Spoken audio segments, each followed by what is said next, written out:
Class 10 second সাবমেটিভের ভারতের অর্থনৈতিক অবস্থা থেকে একটি পার্ট ভারতের পরিবহন ব্যবস্থা, সেইটির থেকে আমি কিছুগুলি কোশ্চেন আলোচনা করছি।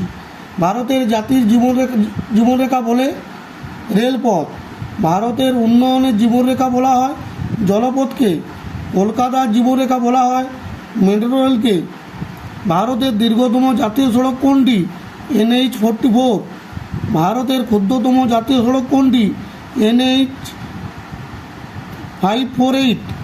ভারতের ব্যস্ততম জাতীয় সড়ক কোনটি? NH 48। ভারতের দীর্ঘতম রেল স্টেশন কোনটি? গোরখপুর। ভারতের উচ্চতম রেল স্টেশন কোনটি? ঘুম, যেটি দার্জিলিংয়ে অবস্থিত।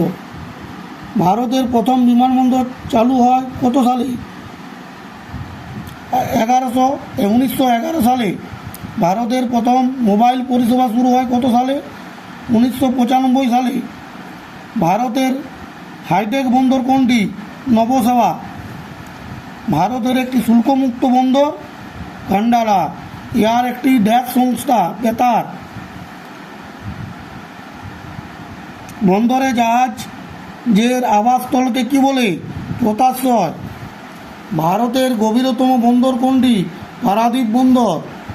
পুনরুত্থানী বন্দর বলা হয় কোন উদাহরণ হলো কলকাতা বন্দর। ভারতের প্রথম রেলপথ স্থাপিত হয় কত সালে? লর্ড ডালহৌসির আমলে মুম্বাই থেকে থানে পর্যন্ত 1853 খ্রিস্টাব্দে।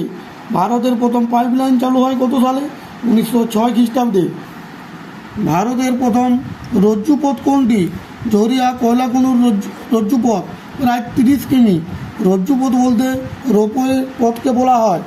ভারতের বৃহত্তম ও ব্যস্ততম বিমানবন্দর ইন্দিরা গান্ধী ইন্টারন্যাশনাল এয়ারপোর্ট, যেটি দিল্লিতে অবস্থিত। ভারতের দীর্ঘতম অভ্যন্তরীণ জলপথ কোনটি? গঙ্গা নদীর উপর হলদিয়া থেকে বারাণসী পর্যন্ত বিস্তৃত জলপথ। শিপিং লাইন, সমুদ্রে যে সংস্থার অধীনে জাহাজগুলি চলাচল করে তাকে শিপিং লাইন বলে। শিপিং লেন কি? সামুদ্রিক জাহাজগুলি যে নির্দিষ্ট পথে যাতায়াত করে তাকে শিপিং লেন বলে। টেক সিটি কাকে বলা হয়? পুনেকে।